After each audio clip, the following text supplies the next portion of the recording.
आपको बता रही थी कि इस तरह अल्लाह ने कहा कज़ालिका, इस तरह, यानी जिस तरह हमने फिरौन को अब घेरा है ना कि आ जाओ, इस तरह हम क्या करते हैं कि हमने सोचा कि हमने बनी इसराइल को वारिस बनाना है। तो मैं आपको बता रही थी कि बनी इसराइल तो चले गए मिस्र छोड़ के, तो पीछे ये वारिस कौन बना इन चीजों का? कोई भी नहीं।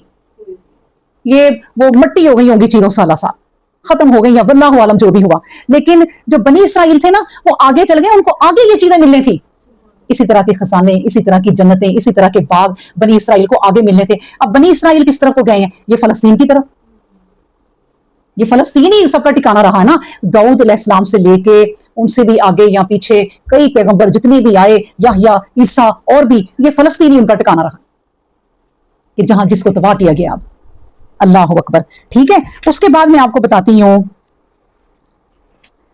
कि बनी इसराइल जब घबराए ना कि मूसा अब आगे समंदर है और पीछे जो है वो फिरौन है, तो अब हम कहाँ जाएं? तो जब वो फिर असा मारा था तो उनके लिए जो रास्ते बन गए, तो अल्लाह तबारक व तआला ने कहा अब चल पड़ो। और वो जब चल के आगे जाके खड़े हो गए तो फिर इस कौम ने भी कहा तुम भी चलो, और उसके सेंटर में जाके ये लोग तबाह हो गए थे।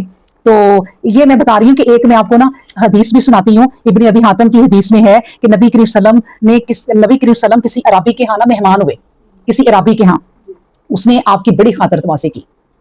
वापसी में नबी करीम सल्लम ने फरमाया कि तुम भी कभी हमारी तरफ आना। हम भी कहीं जाएं तो कह देते ना कि अब भी आप आना, चाय वाय हम इकट्ठे पियेंगे।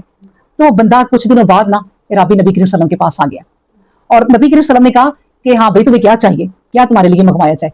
उसने कहा नबी करीम सल्लम आप मुझे एक ऊँटनी दे दें हौदज के साथ, तैयार ऊँटनी दे दें, एक बकरी दे दें, इस तरह की बातें की। नबी करीम सल्लम ने कहा काश तुम बनी इसराइल की उस बुढ़िया की तरह बात करते, तुमने तो बात ही कोई और कर दी। तो सहाबा ने कहा नबी करीम सल्लम आप किस बुढ़िया की बात कर रहे हैं? नबी करीम सल्लम ने कहा जब बनी इसराइल निकले थे ना कि हम चले जाएं फिरौन से और उसके अजाबों से, तो जब वो निकले, ये भी वाकया अब आप सुन लें कि जब वो अपनी कौम को लेके मूसा निकले थे तो एक वक्त एक ऐसा आया रात में कि रास्ता ही ना मिले।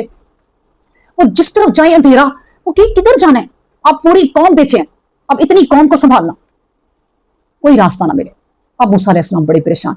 अब जो इसराइल में बुजुर्ग लोग थे ना, जो बनी इसराइल के कह लो उलमा थे, उन्होंने मूसा से कहा मूसा हमें याद आ गया कि यूसुफ अलैहिस्सलाम ने वसीयत की थी कि ए बनी इसराइल जब तुम मिस्र छोड़ोगे तो मेरी डेड बॉडी को भी साथ ले जाना।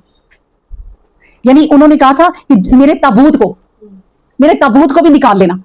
इसलिए हमें रास्ता नहीं मिल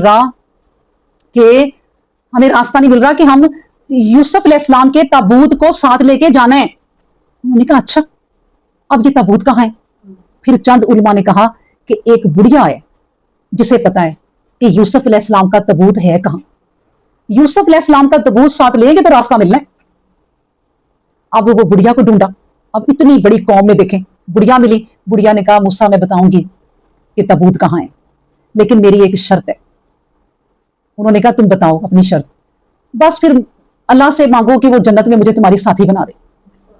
अब ना मूसा अलैहिस्सलाम बड़े हैरान हुए कि मैं अपने आप कैसे कह दूं कि हाँ तुम मेरी जन्नत में साथी हो। वो चुप हो गए। अल्लाह तबारक व तआला ने वही की मूसा उसे कह दो कि तू जन्नत में मेरी साथी है। हो सकता है उस बुढ़िया ने इसी का इंतजार किया हो सारी जिंदगी।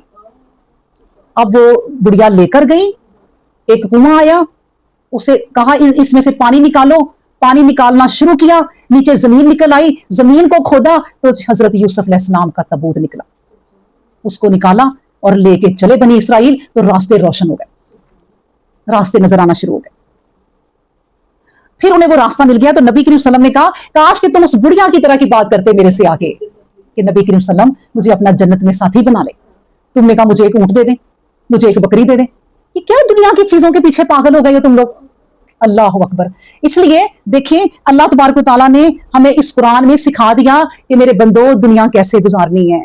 देखो रब्बाना आतेना फिद दुनिया हसना व फिल आखिराति हसना वकिना अज़ाबुन्नार। ये चीजें मांगो ना, सिर्फ दुनिया दुनिया ना करो, दुनिया भी मांग लो, आखिरत भी मांग लो, अजाब से पनाह भी मांग लो। उठो फजर के वक्त और तहज्जुद के वक्त मांगो मेरे से, ये चीजें मांगो। बस पीछे लगी हुई हो फलां ने ऐसे कपड़े बनाए हैं ना, मैंने इससे भी डबल यू बनाने हैं। फलां ने अपना घर इस तरह का बनाया ना, मैंने इससे भी खूबसूरत बनाना है। फलां ने अपने बच्चे बच्ची की शादी इस तरह की है, मैंने इससे भी डबल करनी है। तो ये है वो बेवकूफी। नबी करीम सल्लल्लाहु अलैहि वसल्लम ने कहा काश कि तुम उस बुढ़िया की तरह मांगते कुछ।